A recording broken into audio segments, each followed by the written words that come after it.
चाकूर नगरपंचायतचे काही आत्ता सध्या तक्रारीच्या ज्या काही मालिका त्या संपत नाही आहेत.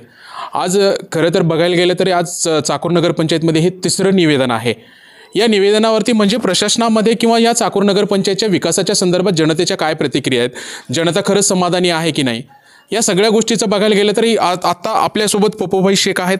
त्यांनी आणखीन एक निवेदन दिलं आहे. ते कशा संदर्भामध्ये त्यांनी निवेदन दिलेलं आहे, त्यामध्ये कचरा आहे, पाईपलाईन आहे, अशा बऱ्याच याच्यावरती तक्रारीवरती त्यांनी निवेदन दिलं आहे.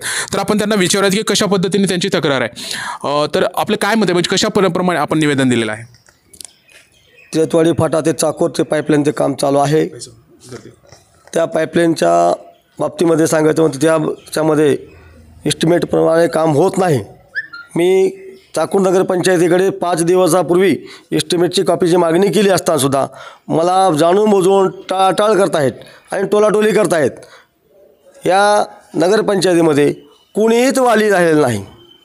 यासाठी माझी या ठिकाणी मी निवेदन देऊन या ठिकाणी काम बंद करण्याची मागणी करत आहे.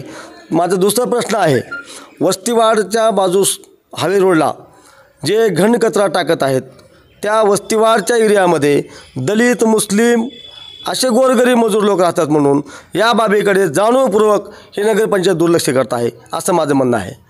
या ठिकाणी ती कचरा टाकण्याचं त्या ठिकाणचं बंद करण्यात यावं. आणि तिसरी माझी मागणी आहे की मी 4 महिन्यापूर्वी जे या नगरपंचायत कार्यालयासमोर मुंडन आंदोलन केलं होतं त्या बाबीवर बी आजसुद्धा या नगरपंचायतीनं आजपर्यंत कसल्याच प्रकारची दखल घेतली नाही. हे नगरपंचायत गेंड्याची कातडी पांघरूची प्रशासन या ठिकाणी जे कार्य करत आहे हे सगळं मिलीभगत काम चालू आहे. हे काम तात्काळ बंद झालं पाहिजे. आणि माझ्या दिलेल्या या निवेदनाचं तात्काळ निपटारा जर नाही झाला तर मी या ठिकाणी 25 जानेवारीला आमरण उपोषणाला बसण्याचा इशारा दिला आहे. मी नक्कीच बसणार आहे. कुत्रे मेलेले टाकलेले आहेत. 2 वेळेस निवेदन देऊन सुद्धा ह्याची दखल घेतली नाही नगरपंचायत. ह्याच्यामुळं सगळे तिकडे गरीब लोक राहतात म्हणून असं होतं का? सगळे तिकडे गरीब लोक आहेत. तर आपण वस्तीवाडमध्ये आपण पण तिकडे राहता. यांनी आता आरोप केला की तिकडे दलित लोक राहतात किंवा कष्टकरी लोक राहतात आणि त्याच्या तुमच्या एकदम शेजारीच पूर्णपणे कचऱ्याचा ढीग टाकला आहे किंवा कचऱ्याचा खूप वास येतो असं सध्या तक्रार आहे. काय मत आहे आपलं? सर, शहराध्यक्षाचं बरोबर आहे, कारण ते त्या ठिकाणी जे नागरिक राहतात त्यांच्या आरोग्याला खूपच धोका आहे. आणि ह्याची दखल घेऊन मी मगाशी एक 4-5 दिवसापूर्वी निवेदन दिलं होतं की त्या ठिकाणी कचरा न टाकता ज्या ठिकाणी नगरपंचायतनं खरेदी करून घेतलेली जी जमीन आहे त्या ठिकाणी कचरा टाकण्यात यावा असं मी शिवसाहेबांना एक निवेदन दिलं होतं. कारण तिथं जे गोरगरीब लोक राहतात ते धुराचं जे आहे ना प्रमाण, त्या विषारी धुराच्यामुळं लहान मुलांच्या आरोग्याला, तिथल्या नागरिकांच्या आरोग्याला खूप मोठ्या प्रमाणामध्ये धोका संभवतो आहे. ह्याचा जबाबदार कोण? ह्याचा वाली कोण? जर तिथल्या नागरिकांना जर काही झालं तर ह्याची जबाबदारी घेणार आहे का कोण?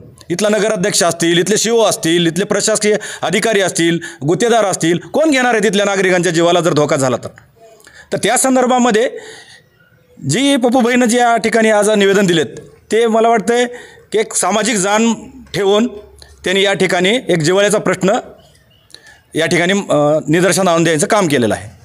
शेजारी जी काही आता कचऱ्याचं जे काही प्रदूषण आहे, कचऱ्याचं जे ढीग आहे, महाराष्ट्र शासन स्वच्छतेच्या संदर्भामध्ये खूप मोठ्या प्रमाणामध्ये प्रयत्न करत आहे. पण चाकूर नगरपंचायत मात्र लाखो रुपयाची जमीन घेऊन पण ज्या ठिकाणी गरीब वस्ती आहे, ज्या ठिकाणी मजदूर आहेत, ज्या ठिकाणी काम करणारी लोक आहेत त्याच्या शेजारी अगदी कचऱ्याचे ढीग तुम्हाला दिसतील. खरं तर स्वच्छ शहर, चाकूर शहर, सुंदर शहर या गोष्टीकडे जर बघायला गेलं तर ह्या कचऱ्याकडे पाहायचं का मग यांच्या दिलेल्या नावांकडे पाहायचं, हा मात्र प्रश्न तसाच कायम राहतो. मात्र आता यांनीही तसं सांगितलं की हे 25 जानेवारीला करतायत, नगरसेवक आंदोलनं करतायत, उपोषणं करतायत. मग सध्या नगरपंचायत चाकूरमध्ये चाललंय तरी काय? भ्रष्टाचार होतोय, विकास होतोय की मग जनता समाधानी आहे? या प्रश्नाचे उत्तर मात्र यांच्या आंदोलनानंतर किंवा यांनी दिलेल्या याच्यावरती तक्रारीवरती कारवाई होतील की नाही याच्यावर सर्व काही अवलंबून आहे.